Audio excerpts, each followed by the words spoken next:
Judul, Polemik Filsafat Roky Gerung, di antara pemuja dan kritikus.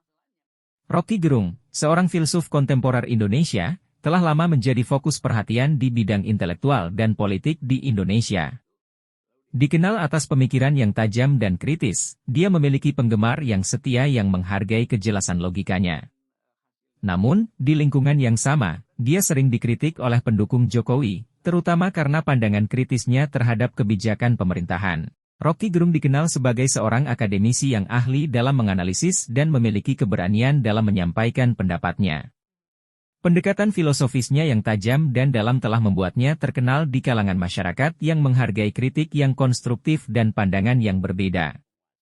Meskipun demikian, popularitasnya juga menimbulkan kontroversi, terutama di kalangan pendukung Jokowi yang merasa tidak nyaman dengan kritik yang diungkapkan oleh Roky terhadap kebijakan pemerintah. Salah satu alasan mengapa Roky begitu diminati orang adalah kemampuannya dalam mempresentasikan argumen secara sederhana namun menarik.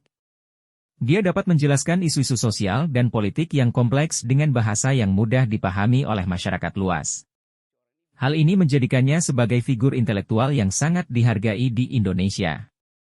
Namun, walaupun banyak orang melihatnya sebagai provokator yang mencoba mengacaukan kedamaian sosial dan politik, polarisasi semakin meningkat saat Roky Gerung secara terbuka mengkritik kebijakan pemerintah, terutama yang terkait dengan Presiden Jokowi.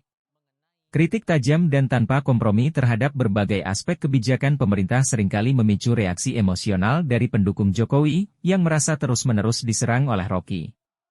Namun, perlu diingat bahwa kritik yang disampaikan oleh Roky Gerung terhadap kebijakan pemerintah adalah hasil dari analisis yang cermat dan pemahaman yang luas mengenai permasalahan sosial dan politik.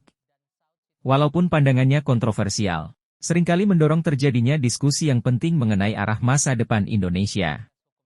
Dalam konteks demokrasi, sangat penting untuk memiliki berbagai sudut pandang dan pendapat yang dapat diutarakan secara terbuka. Meskipun terdapat perselisihan di antara para pengagum dan pengkritik Roky Gerung, perannya sebagai seorang filsuf yang kritis merupakan bagian dari keragaman pendapat yang diperlukan untuk meningkatkan dialog publik. Pada akhirnya, dalam menghadapi polemik yang melibatkan Roky Gerung, penting bagi kita untuk tetap mempertahankan sikap kritis dan terbuka terhadap berbagai sudut pandang. Sementara itu, bagi Roky Gerung sendiri, tugasnya adalah untuk terus menyuarakan pendapatnya dengan keberanian dan kejelasan, tetapi tetap menghargai perbedaan pendapat yang ada di masyarakat.